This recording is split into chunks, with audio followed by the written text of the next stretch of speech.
মা, আমাকে বাঁচাও, ডাইনি আমাকে মেরে ফেললো। মা, আমাকে বাঁচাও, কোথায় গেলে তুমি?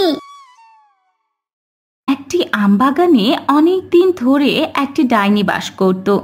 অনেক দিন ধরে বাস করায় এবং ওই বাগানে কোনো মানুষ বা পশু পাখি না আসায় বাগানটি সে তার নিজের বলেই মনে করে। একদিন সে বাগানে একটি আম গাছে বসেছিল।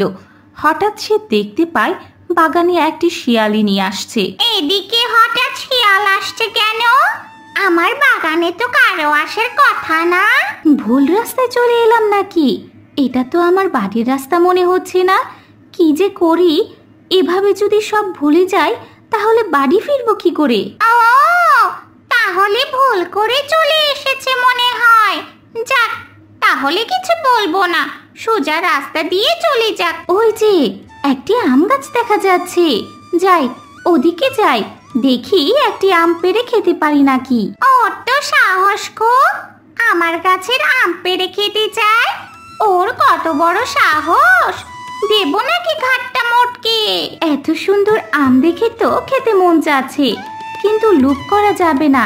কার বাগান তাকে না বলে আম খাওয়া যাবে না, লুপ করলে চলবে না আমার। এই শিয়ালিনীটা তো বাকিদের থেকে ভালো আছে, আমার গাছে এত বড় আম দেখে লোভ করছে না। বাকিরা তো এসে ছিঁড়তে শুরু করে দেয়। তখন শিয়ালিনী গাছের নিচে বসে থাকে। পরে বিকাল হয়ে যায়। তখন শিয়ালিনী বলে, আর কতক্ষণ এখানে থাকবো? এদিকে সন্ধ্যা হয়ে আসছে, আমি তো কিছুই মনে করতে পারছি না, খুব খিদেও পেয়েছে আমার। এই শিয়ালিনী তো এখান থেকে যাওয়ার নামই নিচ্ছে না। ওকে এখান থেকে কিভাবে সরাই? পথ দেখিয়ে ওকে এখান থেকে বের করবো নাকি? কিন্তু কিভাবে ওকে পথ দেখাবো? পেয়েছি, পেয়েছি একটা বুদ্ধি, পেয়েছি। তখন ডাইনি আম গাছে বসে আম ছুঁড়ে মারে রাস্তা বরাবর। কি রে, এটা কিসের শব্দ হলো? কিছু পড়লো নাকি? যাই তো গিয়ে গিয়ে দেখে আসি। যাক, আমটা ঠিক মতো ছুঁড়ে মারতে পেরেছি রাস্তা বরাবর। এবার ওই শিয়ালিনী ওই আম বরাবর গিয়ে বাড়িতে পৌঁছাতে পারলে হয়। ও মা, এটা তো দেখছি ওই গাছের আম, কিন্তু ওই গাছের আম এত দূরে এসে পড়লো কিভাবে?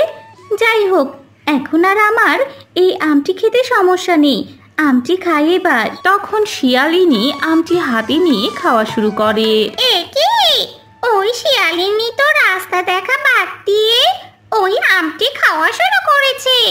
কি করব তাহলে ওকে নিয়ে? কিভাবে বাড়ি পাঠাবো ওকে? বাহ, যা ভেবেছিলাম তাই সত্যি, আমটি অনেক সুন্দর খেতে, খেয়ে মনটা শান্তি পেল। ওইটা যে আমার বাড়ি ফেরার রাস্তা। যাই হোক, ভালোই হলো, আম খেতে এসে বাড়ির রাস্তা পাওয়া গেল। এখন আম খেতে খেতে বাড়ি ফিরি। যাক, বিপদটা অবশেষে বাড়ি ফিরলো। এখন একটু শান্তিতে ঘুমায়। এই গো, তোমার এতক্ষণে বাড়ি ফেরার সময় হলো? তোমার জন্য আমরা আরো কতক্ষণ ধরে অপেক্ষা করে আছি। আর বলবেন না মা, আজ আমি রাস্তা হারিয়ে ফেলেছিলাম। তোমাকে না কতদিন বলেছি একা একা বের না হতে? তোমার তো চিন্তায় পড়ে গিয়েছিলাম আমরা, আর মেয়েটাকেও তো সাথে নিয়ে বের হতে পারতে। মা, মা, ওটা কি তোমার হাতে? আর বলিস না মা, এই আমটার জন্য আজ বাড়ি ফিরতে পেরেছি। এই আমটা খেতে গিয়ে সামনে রাস্তা দেখতে পেয়েছি মা। তোমার কপালটা ভালোই বৌমা, তো এইবার বাড়ি ফিরতে পেরেছো। পরের বার আর কখনো বের হইও না একা, না হলে মেয়েকে নিয়ে বের হইও। দেন মা, বাকি আমটা আপনারা খেয়ে নিন। দাও মা, আমাকে দাও, আমি বাকি আমটা খাই। এই নে মা, এইটুকু তোমার, বাকিটুকু তোমার দাদির। সত্যি তো, আমটা তো অনেক মজার। গাছটা কোথায় যেন বলেছিলে বৌমা? ওই তো ওইদিকে বাগানের ভেতরে মা। কিছুদিন পর বাগানের ভেতর দুইটা শিয়াল ঘুরতে যায়। তখন তাদের নজরে পড়ে ওই আম গাছটি। তখন গাছে বসে ডাইনি আম খাচ্ছিল।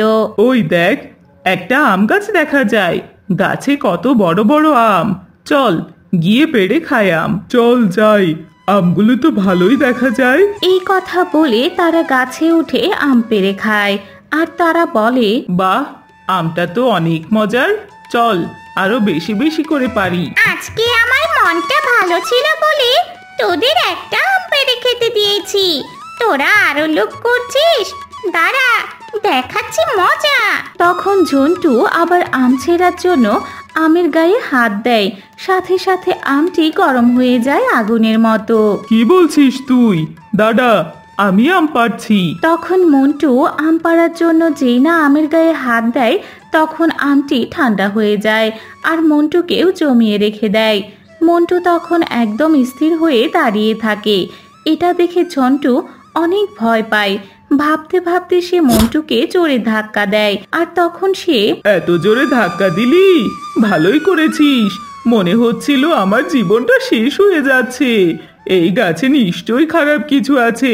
চল আগে পালাই। মন্টু আর ঝন্টু দৌড়ে পালায়। তখন ডাইনি বলে, যাক, আপদ দুইটা বিদায় হলো। এখন একটু শান্তিতে ঘুমানো যাবে। কিছুক্ষণ পর শিয়ালিনী ও তার মেয়ে বাগানে আসে এবং সেই আম গাছটি খুঁজতে থাকে। এখানেই তো গাছটি ছিল, কিন্তু পাচ্ছি না তো। মা, তুমিও না কিচ্ছু মনে রাখতে পারো না দেখছি। চলো এক কাজ করি, তুমি এদিকে যাও, আমি ওদিকে যাই। কেউ না খুঁজে পেলে আমরা এখানে আবার আসবো, আর খুঁজে পেলে ডাক দেবো জোরে। বুঝেছো তুমি আমার কথা? ঠিক আছে মা, তাহলে যাই এদিকে আমি। তখন তারা দুজনে দুদিকে যায় খোঁজার জন্য। কিছুক্ষণ পর জুলি একটা সুন্দর সুগন্ধ পায় এবং সেদিকে হাঁটা শুরু করে। ঠিক তখনই ডাইনি সেই সময় গাছে বসে আম খাচ্ছিল। ওই মুহূর্তে জুলি গাছের নিচে পৌঁছায়। আবার কে এলো রে? না, এরা তো আমাকে শান্তিতে থাকতে দিল না। এবার কিছু করতেই হবে। এই তো এটা আমার মায়ের বলা সেই আম গাছ। সত্যি তো আমগুলো অনেক সুন্দর। যাই, আগে একটা আম পেড়ে খাই, তারপর মাকে ডাকি। দাঁড়া, তোর আম পাড়া আমি পাড়াচ্ছি। জুলি যখন গাছের কাছে যায়, তখনই ডাইনি গাছ থেকে আম জুলির গায়ে ছুঁড়ে মারতে শুরু করে আর ডাইনি জুলির সামনে নেমে আসে। তুমি কে? আর এই আমগুলো এত শক্ত কেন? ওটা আমার গায়ে লেগে তো আমার অনেক ব্যথা লাগছে। আমের আঘাতে তো তুই মরবি না, তাই তোরে নিজের হাতে মারতে এলাম। তুমি কে? আর কেন বা আমাকে মারতে চাও? কি করেছি আমি? কি অপরাধ আমার, আমাকে বলো। এই কথা বলে ডাইনি জুলির গলা চেপে ধরে। মা, আমাকে বাঁচাও। ডাইনি আমাকে মেরে ফেললো। মা, আমাকে বাঁচাও। কোথায় গেলে তুমি? তখন শিয়ালিনী জুলির ডাক শুনে দৌড়ে আসে আর বলে, কি হয়েছে মা তোর? কি হয়েছে? ও তোকে কেন মারছে মা? মারবো না মানে? ও আমার গাছের আম পাড়তে চাচ্ছে। ওর কত বড় সাহস, তাই ওকে মারছি। তুই তো সেদিন ভুলে আমার কাছে নিচে এসেছিলি, তুই আবার তোর মেয়েকে এনেছিস না? দাঁড়া, তোকেও ধরছি। ডাইনি, তুমি ভুল বুঝছো আমাদের। আমাকে কথা বলার সুযোগ দাও। বল, তাড়াতাড়ি বল, আজ তোদের দুটোর ঘাড় মটকাবো আমি।